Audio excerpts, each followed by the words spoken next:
বেশি বেশি খেলাধুলার আয়োজন করলে যুব সমাজকে মাদকসহ নানা অপরাধমূলক কর্মকাণ্ড থেকে বিরত রাখা সম্ভব হবে বলে মনে করেন বিএনপির নেতা মীর হেলাল।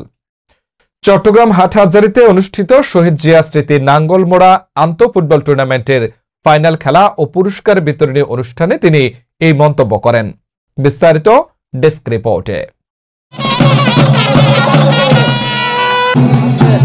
বাংলাদেশ জাতীয়তাবাদী দল বিএনপি কেন্দ্রীয় নির্বাহী কমিটির সহ সাংগঠনিক সম্পাদক ব্যারিস্টার মীর মোহাম্মদ হেলাল উদ্দিন বলেছেন, তরুণ ও যুব সমাজকে লেখাপড়ার পাশাপাশি খেলাধুলায় সম্পৃক্তকরণের জন্য বাংলাদেশ জাতীয়তাবাদী দল দলের ভারপ্রাপ্ত চেয়ারম্যান তারেক রহমানের অনুপ্রেরণায় শহীদ জিয়া স্মৃতি ফুটবল টুর্নামেন্ট বাস্তবায়ন করে যাচ্ছে। এ সময় তিনি প্রতিযোগিতার মাধ্যমে শিক্ষার্থীদের সহিংসতা, মনোবল বৃদ্ধিসহ খেলোয়াড় সুলভ মনোভাব গড়ে তোলার জন্য সমাজের সকল পর্যায়ের মানুষকে এগিয়ে আসার আহ্বান জানান।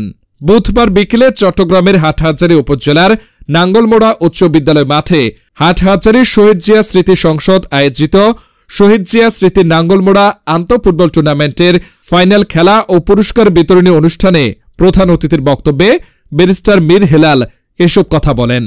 তিনি বলেন, পড়ালেখার পাশাপাশি খেলাধুলার মাধ্যমে শিক্ষার্থীদের শারীরিক ও মানসিক বিকাশ ঘটানোর জন্য সমাজের সকলের সম্পৃক্ততা প্রয়োজন। এ সময় প্রধান অতিথি টুর্নামেন্টের চ্যাম্পিয়ন ও রানার্স আপ দলের মধ্যে জয়ের শিরোপা তুলে দেন। উপজেলার নাঙ্গলমোড়া ইউনিয়ন বিএনপির আহ্বায়ক ও টুর্নামেন্টের পৃষ্ঠপোষক আলহাজ লায়ন সালাউদ্দিন আলীর সভাপতিত্বে বিশেষ অতিথি হিসেবে উপস্থিত ছিলেন চট্টগ্রাম উত্তর জেলা বিএনপির যুগ্ম আহ্বায়ক আলহাজ নূর মোহাম্মদ, জাসাস কেন্দ্রীয় কমিটি যুগ্ম সম্পাদক আমিনুল ইসলাম আমিন, নগর বিএনপির সদস্য মাহবুব রানা, হাটহাজারী পৌরসভা বিএনপির সদস্য সচিব মোহাম্মদ ওহিদুল আলম, কোকো স্মৃতি সংসদ কেন্দ্রীয় কমিটির সাধারণ সম্পাদক শফিকুল ইসলাম রাহি সহ অন্যান্যরা।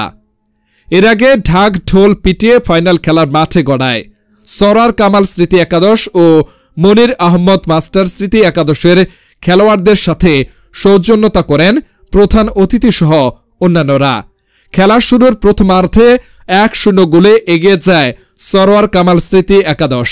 দ্বিতীয়ার্ধে মনির আহমদ মাস্টার স্মৃতি একাদশ গোল পরিশোধ করলেও 5 মিনিটের ব্যবধানে আবারও ব্যবধান বাড়ায় সরওয়ার কামাল স্মৃতি একাদশ। এতে 2-1 গোলে জয় নিয়ে চ্যাম্পিয়ন হবার যোগ্যতা অর্জন করে সরওয়ার কামাল স্মৃতি একাদশ। শিরোপার পাশাপাশি টুর্নামেন্ট থেকে বিজয়ী দলকে নগদ 1 লক্ষ টাকা ও রানার্স আপ দলকে নগদ 50,000 টাকা পুরস্কার দেওয়া হয়। প্রথম শট মনির আহমদ মাস্টার স্মৃতি একাদশের পক্ষ থেকে